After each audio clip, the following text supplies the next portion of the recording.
What's up guys, Will here, and as you know, I do a lot of I guess you could call them philosophy sort of videos. I did one on talent versus hard work, and this one's going to be quite short because I tend to ramble and I want to keep it short.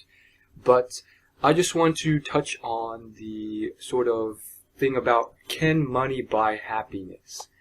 And if you want to go into details, hit up the TED Talks videos, because I feel like they do a little bit on the subject. They don't obviously finish the subject or come to conclusions, but they touch on certain aspects of the subject and do a good deal on talking about it. However, I want to express my personal opinions on it, and I feel like if you look at the graphs and research done on the topic, if you're living in like a first world country, then you will see not too much correlation with sort of annual income and happiness. Whereas if you look at the sort of research and graphs done on it in third world countries, there is a direct correlation. So basically there's a sort of threshold you have to reach, and this again is mentioned in the TED Talks seminar. So if you want more sort of detailed evidence, hit those up on YouTube. But what I'm saying here is that there's a threshold where money does in fact correlate with happiness. Why? Because if you don't reach this threshold, there's a lot of stuff involving starvation, obviously, like pretty much all your necessities that come to a sort of dangerous amount of need when you don't have the money to fulfill these. And so I feel like once you hit this threshold, which most Americans in the United States do, then the sort of happiness indicators there's no real correlation. There's a slight correlation, but not much. And so if I would say look to reach that threshold. Otherwise you're going to have to deal with stuff that will affect your happiness.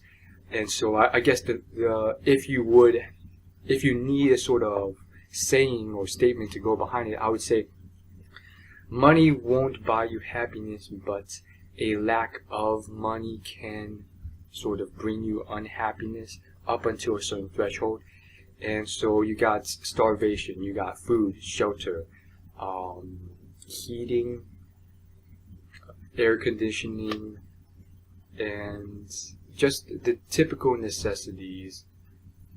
And from there, I would say at this threshold, which it seems to be roughly around 70K to 90K per year, the happiness indicator, it just doesn't seem to correlate too much. And so that's all I have to say about the subject. From there, I think it really has to do with, you go beyond the materialistic things, and happiness really revolves around lifestyle and sort of philosophy and stuff like that. But as always, it couldn't hurt to have money.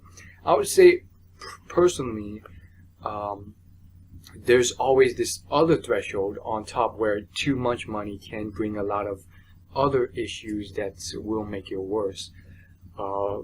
Billionaires have to deal with a lot of crap: extortion, privacy issues, security, blackmailing, kidnapping, etc., etc. And these things might end up being worse and causing a sort of detrimental lifestyle. I mean, a lot of celebrities, just because of the way they live, which they can't escape, they have to deal with a lot of sort of stuff where there's partying, drugs, nightlife, and a lot of temptations going on that lead to an unhealthy lifestyle. So I feel like the people who are like at the best sort of live in the middle.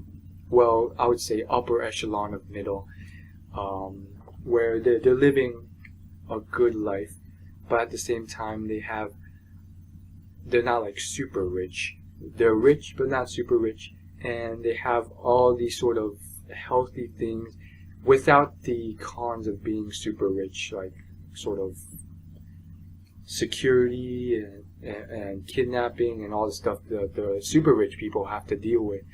And without obviously the starvation and lack of shelter that the super poor have to deal with. And I think a lot of people they think like, if I get this sort of amount of money, it'll just fix a lot of things. And for me, I see a lot of people who they think this, and then they get this money, and then they're severely disturbed, like psychologically, because they don't really have their life in order. And it really comes down to like, how do you view yourself? Like if you're like a spindly figure who never exercises and just is very superficial and honestly doesn't really understand life, then you can pretty much fall into the same sort of category and be very unhappy as well. So there's a lot of factors playing into it, and so I would recommend hitting up the TED Talks videos for more information. Thanks for watching, and as always, like, favorite, comment, and subscribe. See ya. Peace.